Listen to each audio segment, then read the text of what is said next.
नमस्कार, मैं डॉक्टर उषा गजभिये।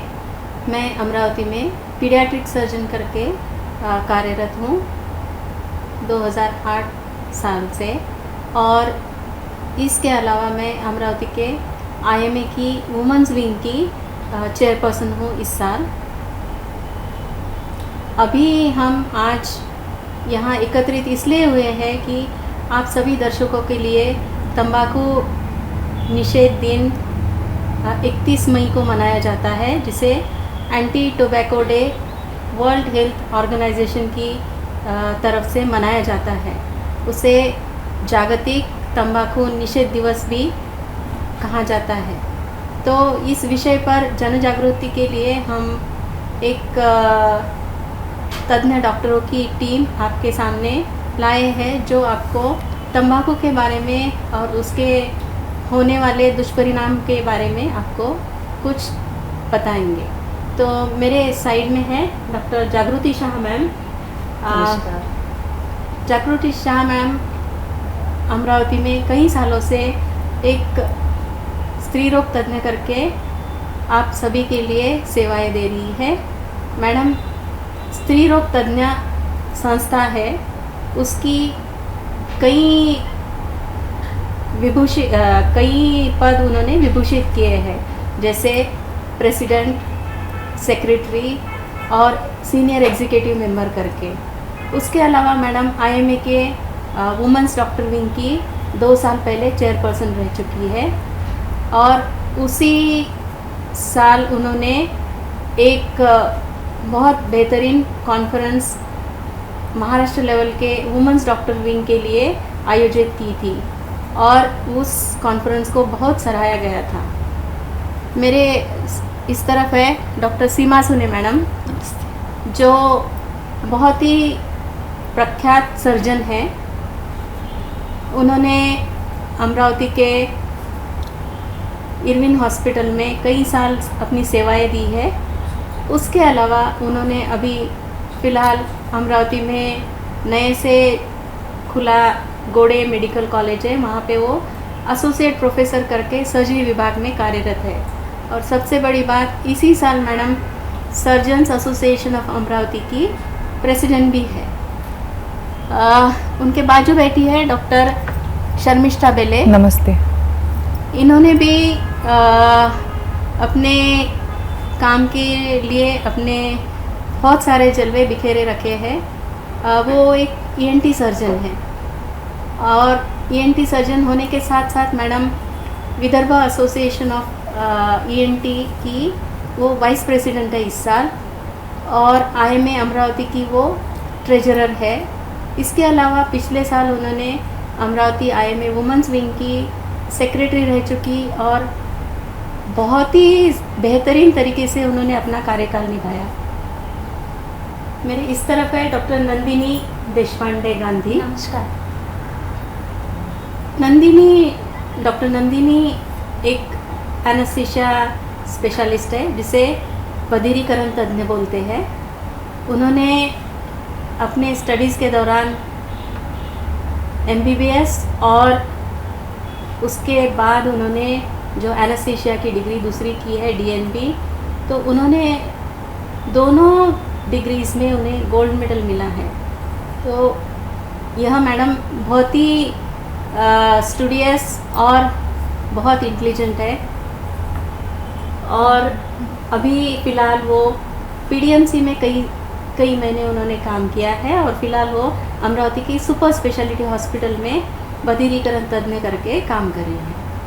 तो ये हो गया हमारे तज्ञ डॉक्टरों का आपके सामने इंट्रोडक्शन। अभी हम आपको ये दिन क्यों मनाया जा रहा है, इसके बारे में हम आपको थोड़ा सा बताएंगे। तंबाकू एक बहुत प्रचलित सेवन किया जाने वाला पदार्थ है और हम सभी जानते हैं कि ऑलमोस्ट 40% लोग मेल्स इस तंबाकू का सेवन करते हैं कई प्रकारों में, और 7 से 8% स्त्रियां भी इसका उपयोग करती है। तो आज का अपना ये जो जन जागृति का प्रयोजन यही है कि हम तंबाकू के बारे में क्या जानेंगे और उससे रिलेटेड क्या शरीर पर दुष्परिणाम होते हैं या नहीं होते हैं, ये भी हम जानेंगे। तो मैं शुरुआत करूंगी डॉक्टर शर्मिष्ठा बेले से।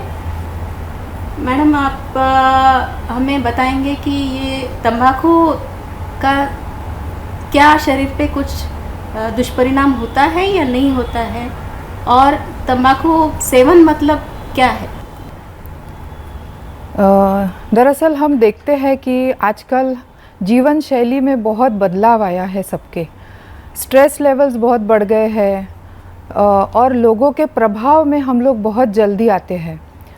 ऐसे वक्त हम व्यसनाधीन होने की बहुत संभावना होती है। तो हमने अभी देखा है कि तंबाकू का व्यसन यह सबसे ज़्यादा प्रचलित व्यसन है। ऑलमोस्ट 40% लोग तंबाकू के सेवन करते हैं। अब व्यसन माने कि जो ऐसा पदार्थ होता है, मादक पदार्थ, जिसके वजह से हमें बहुत आनंद मिलता है। उस आनंद के लेने के वजह से हमें उसका एडिक्शन होता है, यानी उसका व्यसन जड़ जाता है। उसी में तंबाकू को पकड़ा जाता है। अब तंबाकू का सेवन लोग दो तरह से कर सकते हैं। एक धूर विरहित तंबाकू, यानी जो तंबाकू का सेवन खाने में होता है, जैसे गुटखा, जर्दा, खैनी या पान में डाल के। इसके वजह से हमें मुख का, गले का और अन्न नलिका का प्रॉब्लम आ सकता है, जैसे कर्क रोग हो सकता है। एक होता है धूम्रपान से तंबाकू का सेवन। अब धूम्रपान की वजह से हमें अपने लंग्स का, यानी फेफड़ों पर उसका परिणाम होता है और उसकी वजह से कैंसर जैसी बीमारियां भी फैलती है।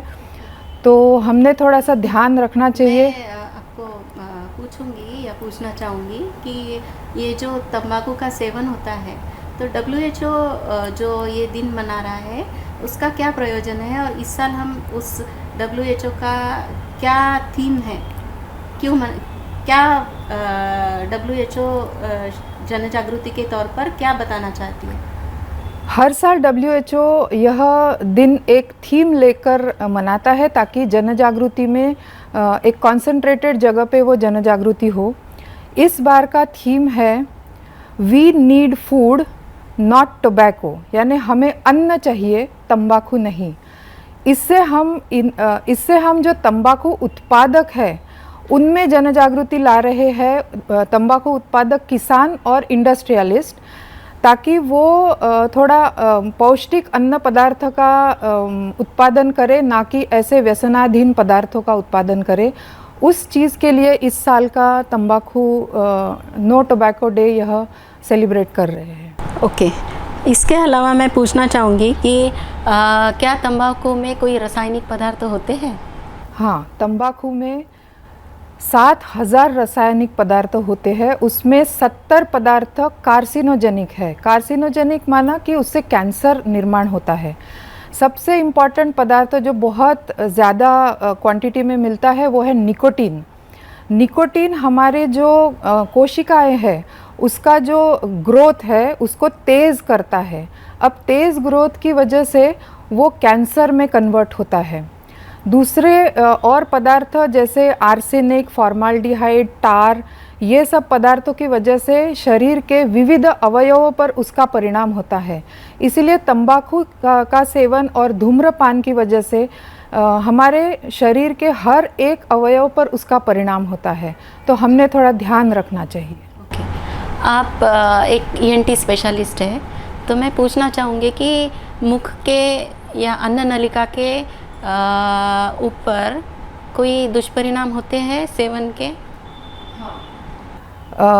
वैसे देखा जाए तो तंबाकू हम मुख से ही खाते हैं, गले में जाता है, फिर अन्न नलिका में जाता है।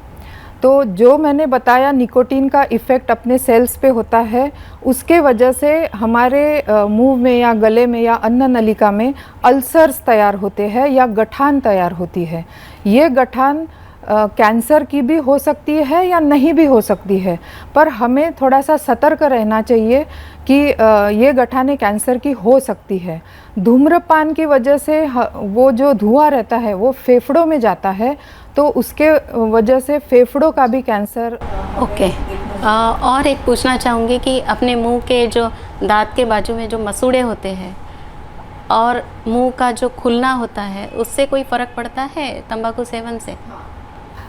तंबाकू सेवन से एक नई बीमारी अभी आई हुई है, उसका नाम है ओरल सबम्यूकस फाइब्रोसिस।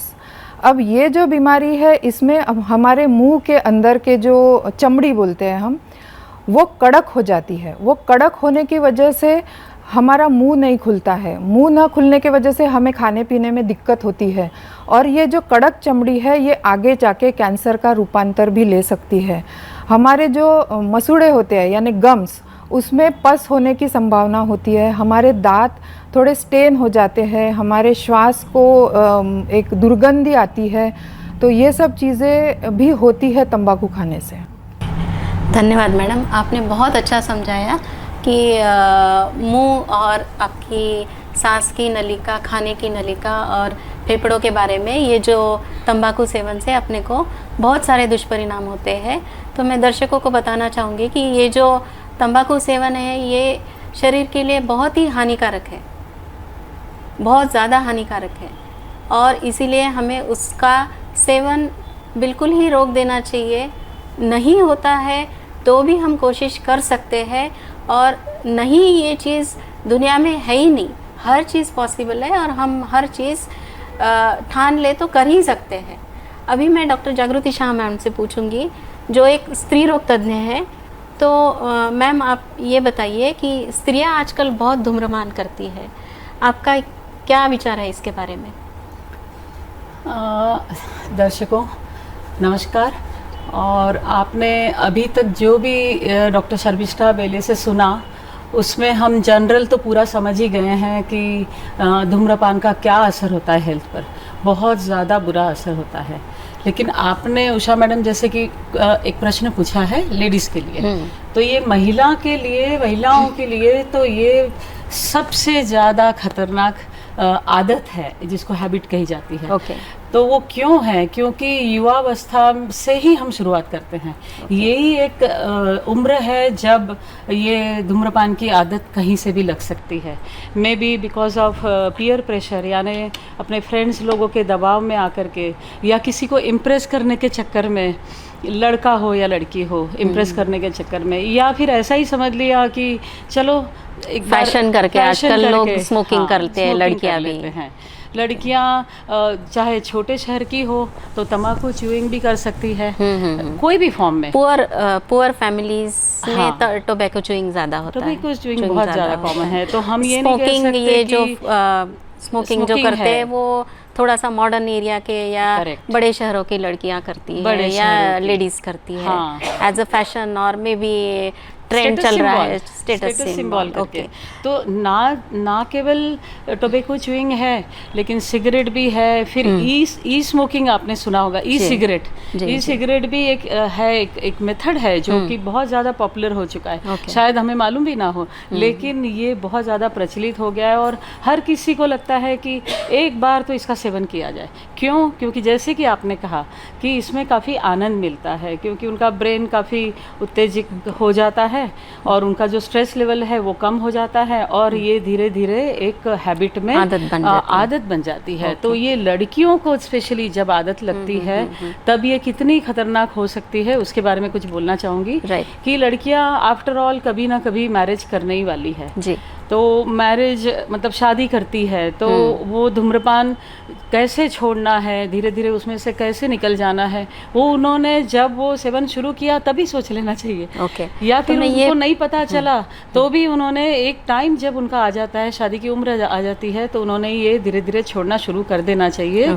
क्योंकि मैं जब आपको पूछूंगी कि ये क्या आप स्त्री रोग तज्ञ हैं, तो ये जो प्रेगनेंसी पे कुछ असर करता है या उनकी प्रेगनेंट होने के कैपेसिटी पे कुछ असर करता है क्या?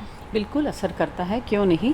क्योंकि मैं वही कहना चाहती थी कि ये आजकल ऐसा है कि लड़कियां पढ़ लिख गई है, जैसे बेटी बचाओ बेटी पढ़ाओ, ये प्रोग्राम हम सभी लोगों ने ही ज़्यादा उसको बढ़ावा दिया है। तो लड़कियां पढ़ लिख तो लेती हैं, लेकिन जब ये आदत का शिकार हो जाती है तब उन्हें क्या होता है कि मैरिज के बाद में वो हमसे मिलने को आती है, जैसे प्री मैरिज काउंसलिंग के लिए आती है, तब भी हम ये आदतों के बारे में पूछते हैं।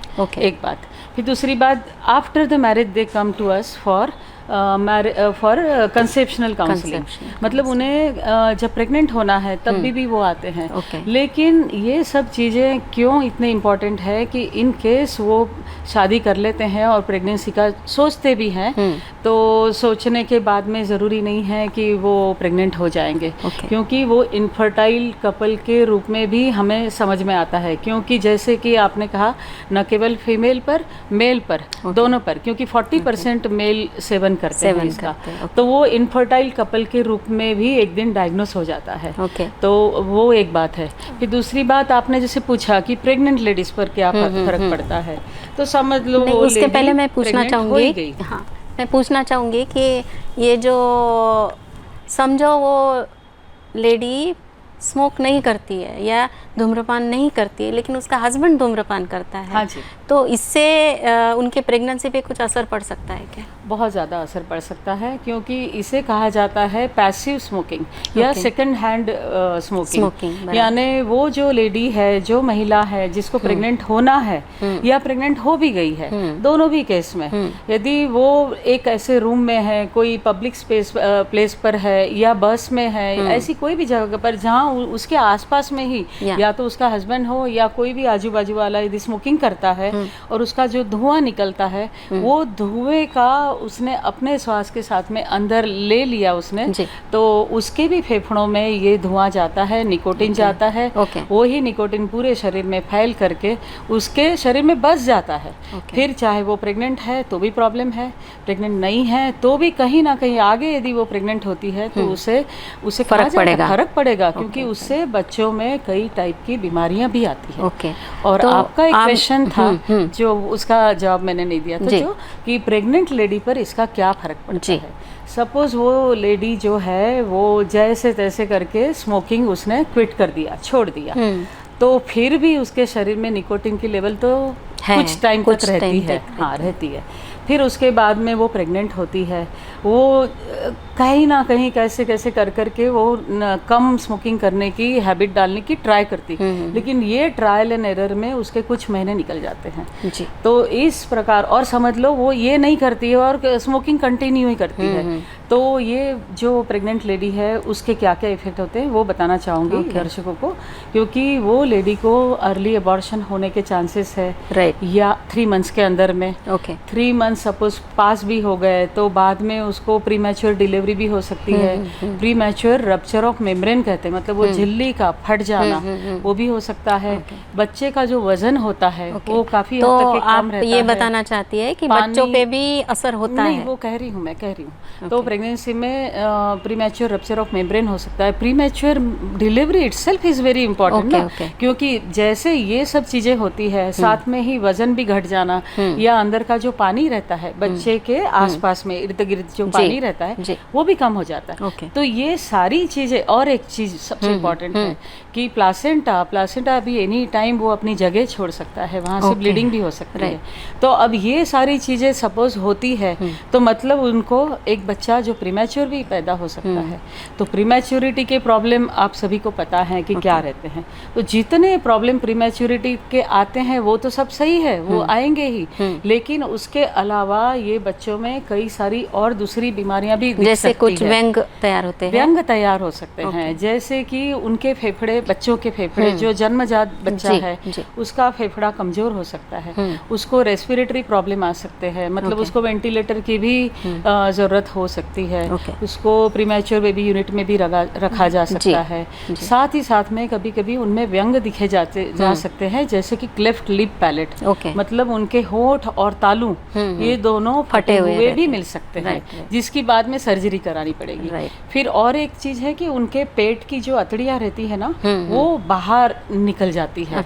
ये भी एक व्यंग रह सकता है, या वो अतड़ियाँ चिपकी हुई भी मिल सकती है। अच्छा। फिर आंखों की भी बीमारियां, फिर ब्रेन की भी, यानी अनगिनत ऐसी चीजें हैं जो तभी न दिखे तो बाद में भी दिख सकती है। यानी बच्चों पर और माँ पर, यानी दो जीव का इसमें पूरा इन्वॉल्वमेंट है। यानी एक स्मोकिंग की हैबिट जो आपको बहुत ज़्यादा खुशी दे रही थी, वो आप प्रेग्नेंट हो जाने पर आप पर भी उतना ही असर करेगी और आपके बच्चे पर भी उतना ही करेगी, और फिर बाद में ज़िंदगी भर इसको भुगतना पड़ सकता है। ओके, तो दर्शकों आपने सुन लिया है कि स्त्री रोग तज्ञ डॉक्टर जागृति शाह मैम ने बताया कि आपको यदि आप स्मोकिंग करते हैं, धूम्रपान करते हैं, तो आपको प्रेगनेंसी से पहले भी प्रॉब्लम हो सकते हैं, प्रेगनेंसी में भी प्रॉब्लम हो सकते हैं।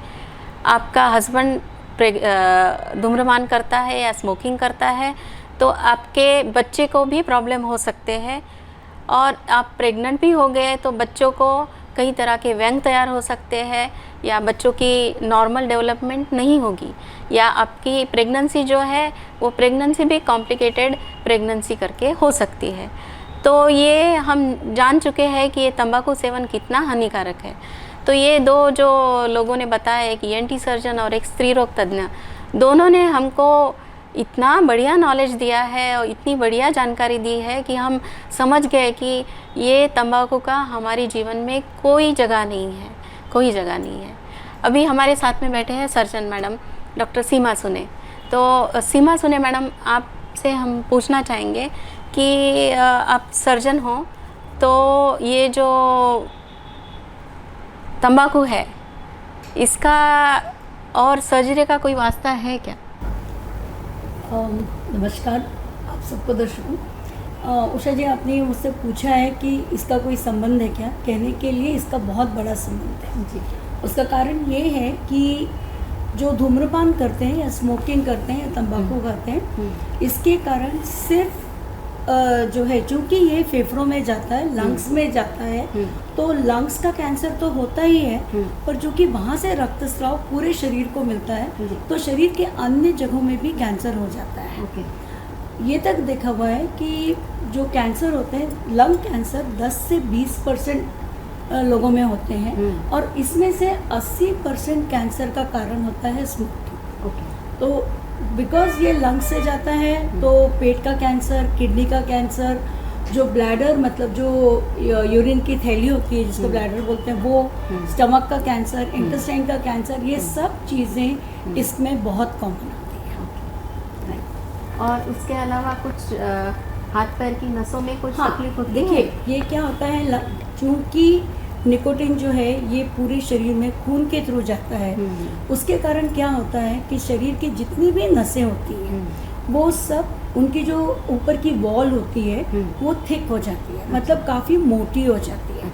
उसके कारण क्या होता है, नॉर्मली जिस वेग से ब्लड हमारे शरीर में जाता है वो उतना नहीं जा पाता है, क्योंकि वो जैसे ये इतना बड़ा है, अब इसके अंदर से अगर आप इस पाइप में से पानी डालेंगे तो आराम से जाएगा, लेकिन अगर ये छोटा हो जाएगा तो यही पानी का जो वेग है वो कम हो जाएगा। और इसकी वॉल भी कड़क हो गई तो फिर और वो अपना काम बराबर नहीं करता। हाँ, तो उसमें क्या होता है कि खून जब पूरी तरीके से नहीं जाता है तो वो चिपकना भी शुरू होता है। सबसे ज़्यादा इसका फर्क पड़ता है जो छोटी नसें होती हैं उनकी, क्योंकि वो ऑलरेडी छोटी पहले से ही कुदरती छोटी होती हैं, जैसे हाथ की नसें हो गई, पैर की नसें हो गई, लेकिन जैसे जैसे इस निकोटिन के कारण या तंबाकू के कारण वो और छोटी हो जाती है, तो शरीर के इन छोटे छोटे भागों में खून पहुंचता ही नहीं है, और जब ये नहीं पहुंचता है तो इसमें नसें बंद हो जाती हैं, और इसको बोलते हैं पेरिफेरल वैस्कुलर डिजीज। जब ये पैरों में होता है तब इसको बर्जस बोलते हैं, जब ये हाथों में होता है तो ये एक प्रकार का रेनॉल्ड्स फिनोमेनन कहलाया जाता है। लेकिन इसका सबसे बड़ा लक्षण ये होता है कि शुरुआत में पेशेंट को समझ में भी नहीं आता है कि उसे इसका कोई असर हो गया। उसके लक्षण क्या रहते हैं मैडम? शुरुआत में पेशेंट को पेन होना शुरू होता है, दर्द होना शुरू होता है, जिसको वो सहन नहीं कर पाता है। लेकिन वो कई बार पेन किलर्स लेकर के नज़रअंदाज कर देते हैं। धीरे धीरे जैसे जैसे नसें बंद होना शुरू हो जाती हैं वैसे वैसे वो शरीर वहाँ पे गैंग्रीन होना शुरू हो जाता है। शुरुआत में ही गैंग्रीन होता है उसमें, या फोड़े वोड़े कुछ आते हैं? नहीं, इसमें एक प्रकार गैंग्रीन दो प्रकार के होते हैं, एक ड्राई होता है और एक वेट होता है। इसमें नॉर्मली ड्राई होता है, रूटीनली इसमें फोड़े तैयार नहीं होते, क्योंकि आपको देखिए जैसे हमको जीने के लिए खाना चाहिए होता है वैसे हमारे शरीर के हर भाग को जीने के लिए खून की जरूरत है, न्यूट्रिएंट्स की जरूरत, ये सब खून के थ्रू जाते हैं। लेकिन जब खून पहुंच ही नहीं रहा है वहाँ तो वो शरीर का जो भाग है, सेल है, वो मृत हो जाता है, वो मृत हो कड़क हो जाता है। कड़क हो जाता है और that is called as gangrene okay, basically. और धीरे धीरे वो अवयव का मर जाना। हाँ, जो बताए छोटे छोटे जो सेल्स रहते हैं, जो टिश्यू रहते हैं, जो काला पड़ खून जाता है। पहुंचता है वो काला पड़ जाता है। ओके जब वो काला पड़ जाता है हाँ। तो वो सूखना शुरू हो जाता है। ओके, एक छोटा सा झाड़ है, अगर उसको पानी नहीं मिलेगा तो जो पहले बहुत हरा भरा होता है, पानी ना मिलने का कारण वो सिकुड़ना शुरू होता है। जी, वैसे शरीर का ये भाग जब इनको खून नहीं मिलता है तो ये धीरे धीरे सिकुड़ना शुरू हो जाते हैं Right. और गैंग्रीन हो जाता है। Okay okay, right. जब ये नसें छोटी होती हैं तो शुरुआत में तो छोटी वाली जो नसें होती हैं वो होती हैं, लेकिन ग्रेजुअली बड़ी नसें भी इसमें इन्वॉल्व हो जाती है। और वही एक कारण है कि कई बार हार्ट अटैक जो आता है, जो हम लोग सुनते हैं कि तंबाकू वाले जो खाता है उसमें हार्ट अटैक ज़्यादा आता है। तो मेन कारण क्या होता है कि ये नसें एकदम छोटी हो जाती हैं। वैसे ही चूँकि सांस जब लेते हैं और फेफड़ों में जब तकलीफ होती है तो पेशेंट को अस्थमा भी डेवलप हो जाता है। ओके, अस्थमा मतलब किस प्रकार का अस्थमा रहता है उनको? ये नॉर्मली इसको बोलते हैं COPD, that is chronic obstructive airway disease या पल्मोनरी डिजीज। हाँ। तो इसमें क्या होता है कि धीरे धीरे खून भी कम होता है, साथ में जो सांस लेने की नलियाँ रहती हैं वो सिकुड़ना शुरू हो जाती है। जब वो सिकुड़ना शुरू होती है तो जब आप सांस लेते हैं तो जो ऑक्सीजन आपका आखिर तक पहुंचना चाहिए वो नहीं पहुंचता है। ओके, तो राइट। ये सांस लेने में तकलीफ ओके, धन्यवाद मैडम, आपने बहुत बढ़िया जानकारी दी हमें। तो दर्शकों देखिए, आप दो चीज़ें हो गई, अब तीसरी चीज़ भी हमें मालूम पड़ी है कि हम इस धूम्रपान की वजह से या तंबाकू के सेवन की वजह से कई प्रकार के कैंसर शरीर में हो सकते हैं। उसके अलावा जो पैर और हाथ है उनको भी उनकी नसें पूरी तरह से ब्लॉक होके शरीर में खून पहुंचता नहीं है, और वो किसी ने बहुत ज़्यादा तंबाकू का सेवन किया है तो उसकी हाथ पैर में गैंग्रीन, मतलब वो हाथ पैर निष्कामी हो जाता है, काला पड़ जाता है और उसको काटने की भी ज़रूरत पड़ सकती है कई बार। और ये जो मैडम ने बताया पेरिफेरल वास्कुलर डिसीज़, इस बीमारी में जो दर्द होता है वो इतना भयानक दर्द होता है कि आदमी सहन नहीं कर सकता। मतलब जो उसको तंबाकू के सेवन की वजह से जितना आनंद मिलता था उससे 1000 पट गुना उसको तकलीफ़ होती है। पर ये चीज़ कब आती है? बहुत सालों के बाद आती है। तो ये भी बहुत डेंजरस है। तो और एक चीज़ पता चली कि हमें कई बीमारियां हो सकती है, सर्जिकल बीमारियां हो सकती है, तो उसमें हमने तंबाकू का सेवन फिर भी नहीं करना चाहिए। अभी बची है हमारी एक स्पेशलिस्ट साइबा, एनेस्थेटिस्ट है वो, तो उनसे पूछना चाहूँगी कि मैडम, हम आपसे ये पूछेंगे कि आप तो शरीर के पूरे जो अवयव है या पूरे चीज़ों के बारे में अब जानकारी है आपको, तो हमें बताइए कि ये जो हार्ट है इसका कुछ फ़र्क पड़ता है स्मोकिंग का हार्ट पर? जी नमस्कार दर्शकों। जी मैडम, जैसे मैडम ने डिटेल में सीमा मैडम ने हमको बहुत डिटेल में बताया कि क्योंकि खून की कमी है इसकी वजह से जो सारे अवयव रहते हैं धूम्रपान और तंबाकू की वजह से खून की कमी होने की वजह से सारे अवयवों को खून कम जाता है। तो जैसे आपका सवाल है मुझसे कि हार्ट को कोई तकलीफ होती है क्या, तो कई तरह की तकलीफ होती है। मैं बेसिक भाषा में बताऊंगी ताकि अपने दर्शकों को पता चले।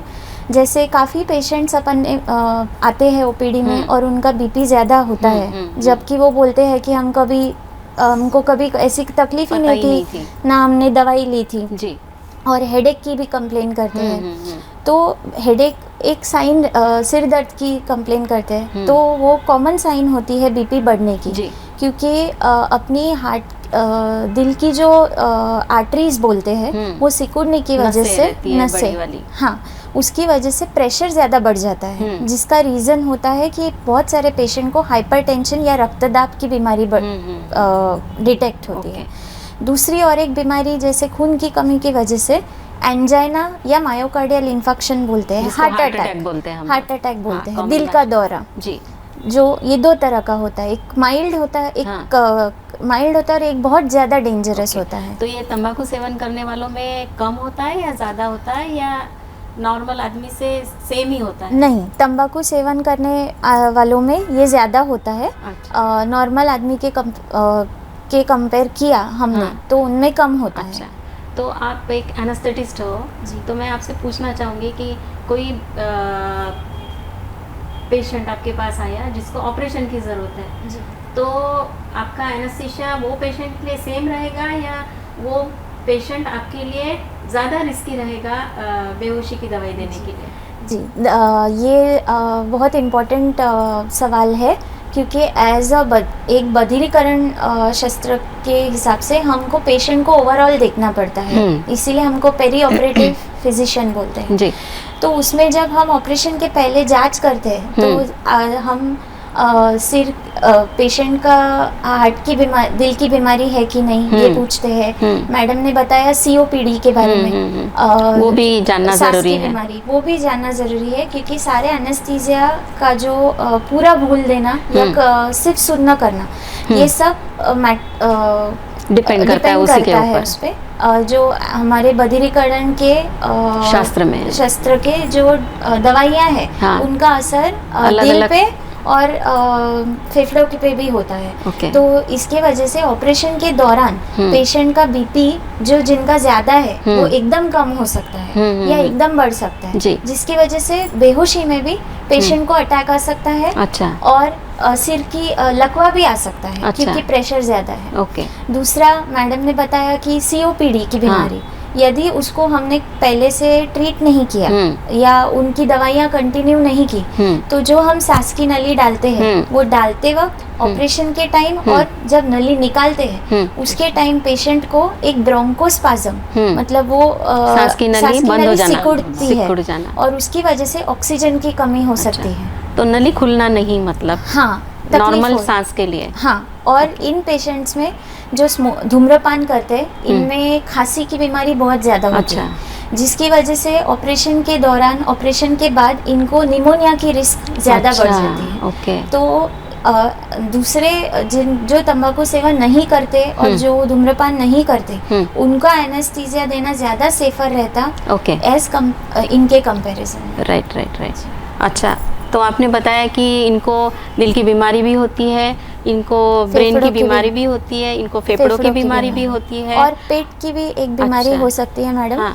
जैसे तंबाकू और धूम्रपान की वजह से जो अपनी खाने की नली है उसमें अल्सर हो सकते हैं, एसिडिटी जो बोलते हैं, गैस्ट्राइटिस, उसके वजह से बार बार पेशेंट को तकलीफ होती है, एसिडिटी की तकलीफ होने की वजह से ऑपरेशन के दौरान अगर ये हमने पूछा नहीं और उसकी ट्रीटमेंट नहीं चल रही तो खाने की, अगर पेशेंट ने खाना खाया हुआ है या इनमें ज़्यादा रिस्क होता है वॉमिटिंग का ऑपरेशन के दौरान। और एस्पिरेशन, जैसे खाने की कंटेंट सांस नली में जाना, सांस की नली में जाना। तो ये भी आपके शास्त्र के हिसाब से भी बहुत डेंजरस है जी। तो अभी मैं डॉक्टर शर्मिष्ठा आपको पूछना चाहूँगी कि ये तो बताया हमको हार्ट की बीमारी हो रही है, हमको फेफड़ों की बीमारी हो रही है, हमको लंग्स की बीमारी, फेफड़ों मतलब लंग्स की बीमारी, उसके अलावा हमको मुंह का और शरीर के कई अंगों का कैंसर भी हो सकता है, हमको प्रेग्नेंट लेडी में भी प्रॉब्लम हो सकते हैं, हमको बच्चों में भी प्रॉब्लम हो सकते हैं। तो आप हमें बताइए कि क्या स्मोकर्स को या धूम्रपान करने वाले व्यक्ति को डायबिटीज़ भी हो सकता है? तंबाकू के सेवन की वजह से हमारे जो शरीर में के ग्लूकोज लेवल्स है वो ऊपर नीचे होते रहते हैं। उसके साथ अगर वो अल्कोहल भी कंजम्पशन करता है तो उसका पैंक्रियाज पे इफेक्ट होता है, क्योंकि यूजुअली हमने देखा है कि जो धूम्रपान तंबाकू खाने वाले हैं उनमें दारू पीने का भी प्रमाण बहुत ज़्यादा है। तो ऐसा वो दोनों चीज़ें एक साथ आने की वजह से और ग्लूकोज लेवल ऊपर नीचे होने की वजह से पैंक्रियाज पे बहुत लोड आता है और उसके वजह से डायबिटीज़ होने की संभावना बहुत ज़्यादा है तंबाकू सेवन और धूम्रपान करने वाले व्यक्ति के बीच। ओके, कोई आँखों की बीमारियाँ भी होती हैं? निकोटीन जो बहुत ज़्यादा प्रमाण में होता है धूम्रपान में, वो अपने ब्लड में एब्जॉर्ब होता है, जैसे डॉक्टर सूने मैडम ने बताया। तो वो निकोटीन हर अवयव के तरफ पहुंचता है और हमारे शरीर में सबसे नाजुक अवयव रेटिना है और रेटिना एक नर्वस सिस्टम में आता है और वो जो कोशिकाएं है वो एक बार मृत हो जाए तो वो फिर से रीजनरेट नहीं होती है। तो निकोटीन के ज़्यादा प्रभाव की वजह से वो रेटिना की जो कोशिकाएं हैं वो मर जाती है और हमारे हमको दिखने में भी थोड़ा सा प्रॉब्लम आ सकता है, आँखों पे भी प्रॉब्लम आ सकता है। आँखों के नंबर भी बढ़ सकते हैं। हाँ, आँखों के नंबर भी बढ़ सकते हैं। राइट। ओके, तो ये हमने जाना कि आँखों में भी प्रॉब्लम होता है, आपका डायबिटीज़ भी बढ़ता है और बहुत सारे प्रॉब्लम्स हैं जो हमें ये धूम्रपान की वजह से होती है। तो अभी मैं ये जानना चाहूँगी मैडम कि आपसे कि आपके पास कोई एक पर्सन आता है और बोलता है कि ये जो मेरा पैर का प्रॉब्लम हो गया है तो अब मैं क्या करूँ, तो आप उसका किस मतलब उसका दिमागी तौर पे कुछ उस पर असर पड़ता है या नहीं पड़ता है? देखिए क्या होता है कि जिनको ये प्रॉब्लम होता है ये काफ़ी सालों से तंबाकू या बीड़ी स्मोक करते हैं। सबसे पहले उनको जिस तरीके से मैं समझाती हूँ वो एक ही चीज़ समझाती हूँ कि आप खुद डिसाइड करो आपको पैरों से चलना है या बीड़ी पीना है।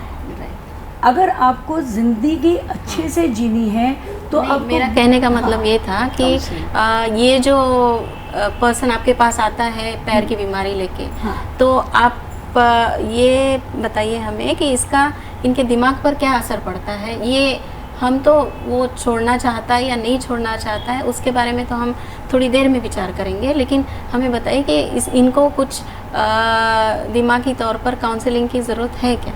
इनको दिमागी तौर पे काउंसलिंग करना बहुत ज़रूरी होता है और उसी के लिए जब तक आप इनको जो चीज़ इनकी ख़राब हो रही है उसकी इम्पोर्टेंस नहीं समझाएंगे तब तक ये लोग छोड़ने के लिए तैयार नहीं होते हैं। नॉर्मली ये लोग ऐसा बोलते हैं अच्छा मैडम हम कम करेंगे, लेकिन बेसिकली ये है कि तंबाकू या सिगरेट या बीड़ी कम करने से होता नहीं है, इसको बंद ही करना पड़ता है।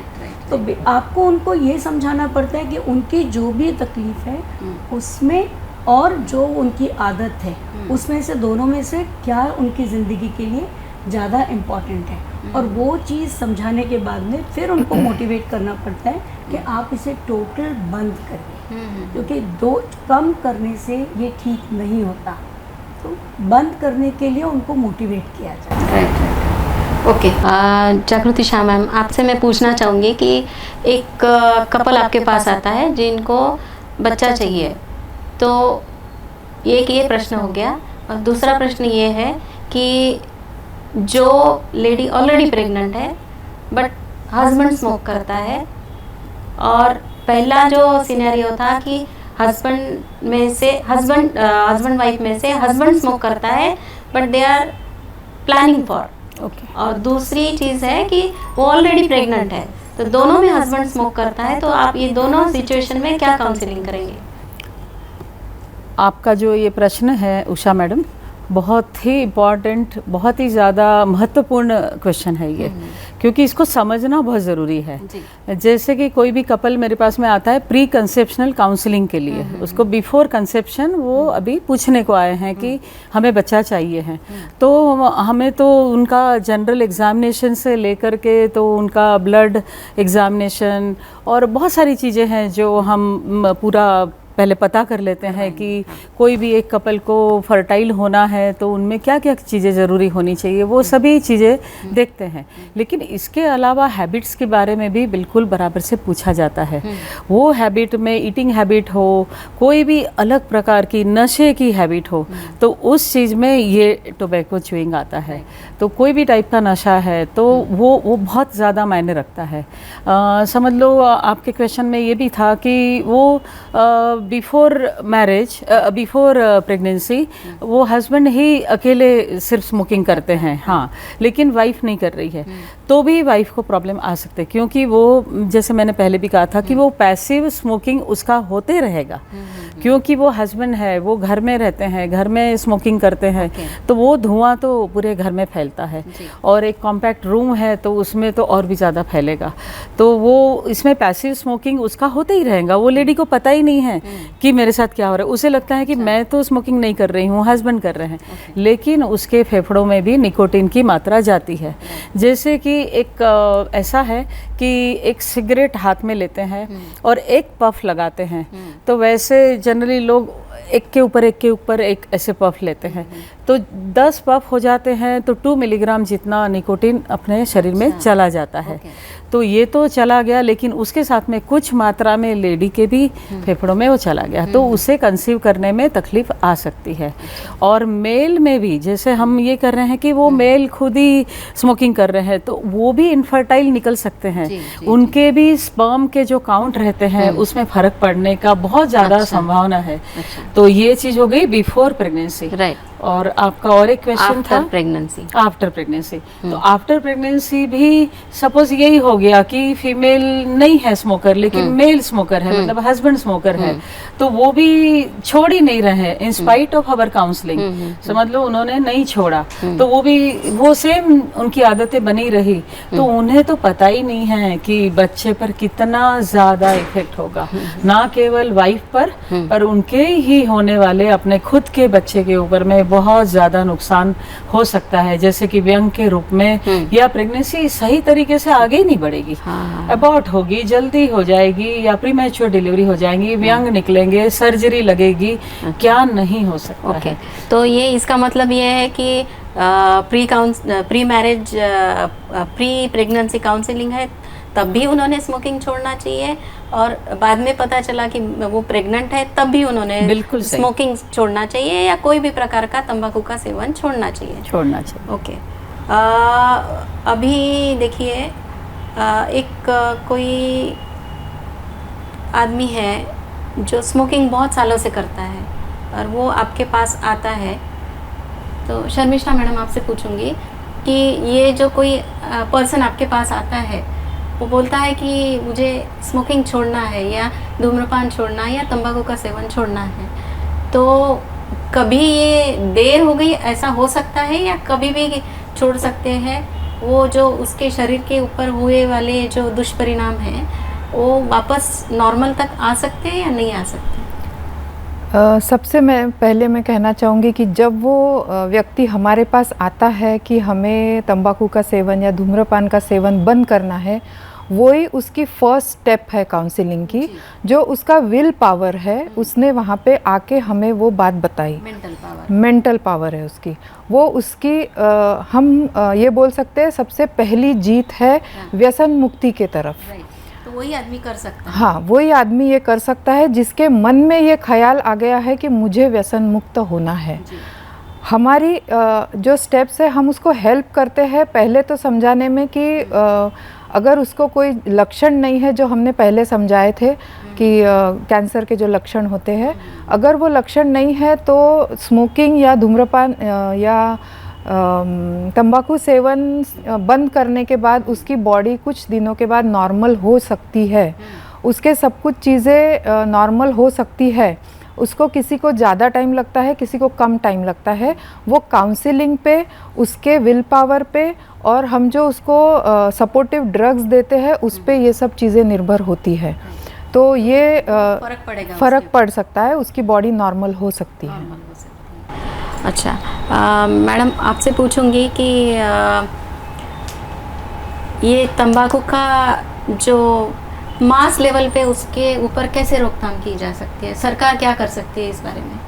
देखिए, इसका सबसे पहली चीज़ तो ये रहती है कि सरकार क्या कर सकती है। तो सबसे पहले सरकार ऑलरेडी कर रही है कि वो अगेंस्ट स्मोकिंग जो भी उनको एडवर्टाइजमेंट्स देने हैं वो कर रहे हैं। कहीं तंबाकू का, गुटखा का जो पहले जितना खुला मिलता था उसके ऊपर भी वो रोकने के लिए कर रहे हैं। लेकिन ये आपको भी पता है कि क्या होता है, हम सबको पता है कि लोग कोई ना कोई दूसरा रास्ता निकाल लेते हैं। तो इसके लिए सबको, जिसको बोलते हैं मास एजुकेशन, या जिसमें सबको एक बताने की बहुत ज़्यादा ज़रूरत है। जैसे इस समय हम लोग बैठे हैं इस समय कि हम मास मीडिया की मदद से हम ये बताने की कोशिश कर रहे हैं कि लोग जो तंबाकू लेते हैं उससे क्या क्या फ़र्क पड़ता है। इसी चीज़ को हम चाहे पेपर में देख करके, लोग लेख लिख करके, मीडिया के थ्रू, या जगह जगह लोगों का जो रैलीज़ होती हैं उसमें बता करके, जो कई बार हम लोग पिक्चर्स भी दिखाते हैं उनको कि अगर उन्होंने लिया तो उससे किस टाइप का कैंसर होगा, क्या देंगे। इवन आज तो आप ये कहना चाहती है कि हम सरकार एक तो विज्ञापन की तरफ से आपको बता सकता है कि ये कितना डेंजरस है, दूसरा टीवी के माध्यम से प्रचार कर सकते हैं। हाँ। अच्छा, हमने उसके अलावा और क्या कर सकते हैं? हमने एक और चीज़ की थी और अभी ये कर भी रहे हैं, काफ़ी डॉक्टर्स ले रहे हैं, इसमें पार्टिसिपेट कर रहे हैं कि नॉर्मली ये देखा गया है कि ये स्मोकिंग की जो आदत या तंबाकू की आदत जब बच्चे 9वीं 10वीं 11वीं 12वीं में होते हैं उस समय से शुरू होती है। चाहे वो किसी टीवी पे देख करके, जैसे आजकल लोगों के बीच में इंग्लिश प्रोग्राम्स देखने का बहुत शौक है, उसमें स्मोकिंग काफ़ी दिखाई जाती है, चाहे उसको देख के चाहे किसी और को देख के वो करने की कोशिश करते हैं। तो ये शुरू किया है कि हम लोग स्कूल्स में जाके ये सब चीज़ें उनको समझाते हैं। इसके क्या मतलब, जिस उम्र पे वो शुरू करते हैं उसी उम्र पे उनको रोकने की कोशिश ज़रूरत है। उसी टाइम पे अगर उनको बताया जाए, जैसे हमने बीच में कुछ कॉलेजेस में भी लिया था कि जहाँ हम लोगों ने यहाँ तक कि कैंसर होने के बाद में चेहरा कितना विकृत हो जाता है, ये भी हम लोगों ने दिखाया था ताकि बच्चे इस बात को समझें और इस आदत को रोकें। हम लोग ये तक समझाते हैं कि आप भी मत करो, और अगर आपके घर में कोई बड़ा कर रहा है तो आप उसको भी बताओ कि इसको करने से क्या नुकसान होता है। इस तरीके से हम रोक सकते हैं। Okay, fine. सो अभी हमें पता चला कि सरकार भी अपनी स्तर पर और लोकल NGOs या बहुत सारे डॉक्टर्स लोग या बहुत सारी संस्थाएं ये जो तंबाकू का सेवन है इसकी रोकथाम के लिए काफ़ी प्रयत्नशील है। आपसे पूछना चाहूँगी कि कोई और छोटी बड़ी चीज़ है जिससे प्रोडक्शन ऑफ टोबैको थम सकता है, कम हो सकता है? क्या कर सकते हैं? सरकार को कुछ आप सुझाव देना चाहोगे? जी, जैसे जो प्रोडक्शन रहता तंबाकू का, जी, हम फार्मर्स हाँ, और इंडस्ट्रियलिस्ट जो बिजनेस वाले हैं जो उसको प्रमोट करते हैं तंबाकू को, यहाँ तक कि अपने जो बड़े बड़े सेलिब्रिटीज़ हैं जो तंबाकू और सिगरेट स्मोकिंग प्रमोट करते हैं, उनको मतलब उनकी तरफ एडवाइस दिए जा सकती है सरकार से कि इसे प्रमोट ना करें, क्योंकि उनका प्रभाव हमारे यंग जनरेशन पे ज़्यादा है। जैसे यंग लोग जल्दी तंबाकू और सिगरेट की लत लगा लेते हैं, ये सब देख के ये बोल सकते हैं। और इंडस्ट्रियलिस्ट को भी प्रोडक्शन कंपनी और उसको भी सुझाव दिया जा सकता है सरकार की तरफ से कि प्रोडक्शन कम करें। या फिर अभी अच्छा, मैं ये सोच रही थी कि क्या सरकार ये जो प्रोडक्शन होता है इस पे टैक्स बढ़ा सकती है, इससे लोग खरीदे ना? ये भी एक सुझाव हो सकता है कि जो ये जो प्रोडक्ट्स हैं इस पे ज़्यादा टैक्स बढ़ाए तो फिर लोग कम खरीदी करेंगे या उसका यूज़ ही वैसे कम हो जाएगा।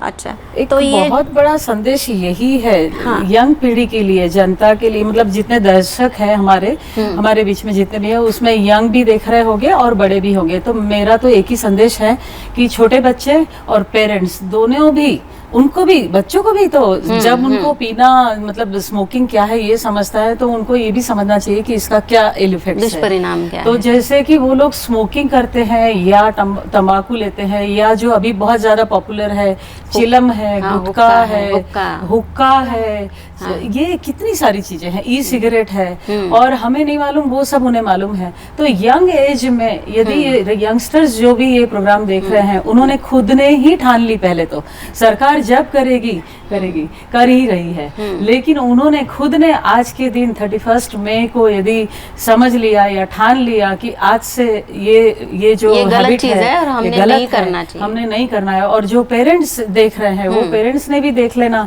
कि हमारे बच्चों में ये आदत है क्या, यदि है तो वो भी उसको मदद करे, छुड़वाने के लिए मदद करे, तो आज का दिन हमारा सक्सेसफुल दिन हो जाएगा। तो आज से ही शुरुआत।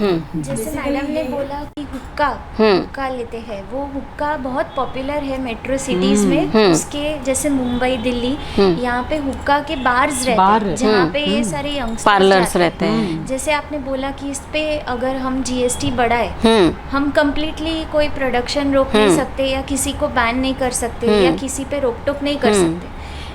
एज ग्रुप भी सरकार ने डिसाइड ही किया हुआ है। तो ये जो हुक्का बार्स है, इस पे अगर जीएसटी बढ़ाया जाए या इस पे थोड़े से परमिशंस कम किए जाए तो भी हम थोड़ा सा रोकथाम कर रोकथाम कर सकते। राइट, ओके, आप कुछ कह रही थी।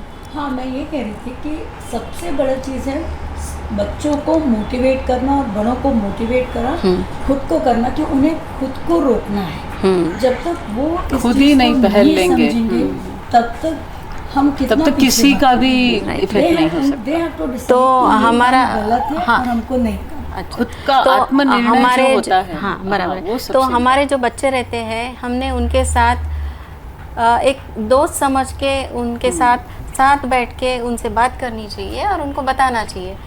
तो मेरी जो बात थी वो थोड़ी सी अधूरी रह गई थी, तो मैं बताना चाहूँगी कि इनसे पूछा था मैंने कि कोई आदमी इनके पास आता है और बोलता है कि मुझे छोड़ना है, तो वो छोड़ने का उसका सही डिसीजन है और वो आदमी ही कर सकता है कि हाँ भाई मैं ये स्मोकिंग क्विट कर सकता हूँ। मेरे एक पहचान के बहुत करीबी दोस्त के एग्ज़ाम्पल है कि उनको बहुत ज़्यादा स्मोकिंग की आदत थी, बहुत ज़्यादा, मतलब दिन में 10, 15, 20 सिगरेट्स वो आदमी स्मोक करता था। और जब उनको सेकेंड बेबी के लिए, उनको प्रेगनेंसी के लिए उन्होंने सोचा, तो पहले तो हमने उनको बहुत बोला था, उनकी वाइफ बोलती थी, उनके पेरेंट्स बोलते थे, उनकी बच्ची बोलती थी, सभी बोलते थे कि भाई ये बंद करो, पर वो नहीं कम कर पा रहे थे। उसके बाद हमने उनसे जब बच्चा चाहिए ये बोला और उनको समझाया कि नहीं देख, तुम्हारे बच्चों पे इसका बहुत बुरा असर पड़ सकता है। तो that one single thing motivated him to stop the cigarette, and now that person is not using the cigarette at all, stop totally.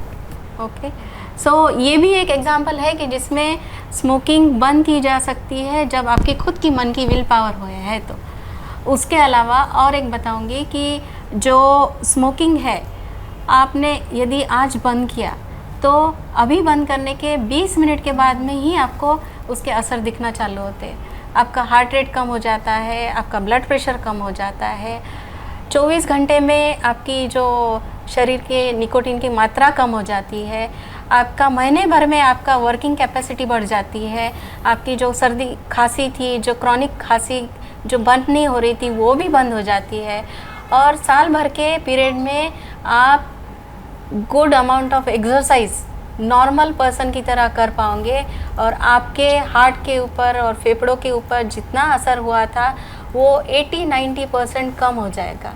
और उसके अलावा ये बताना चाहती हूँ कि कोई पर्सन यदि ये चालू रखता है तो समझो आपके ग्रुप में 10 लोग हैं और क्रॉनिक स्मोकर्स है, तो 10 लोगों में से 3 लोगों की मौत धूम्रपान से रिलेटेड ही होती है।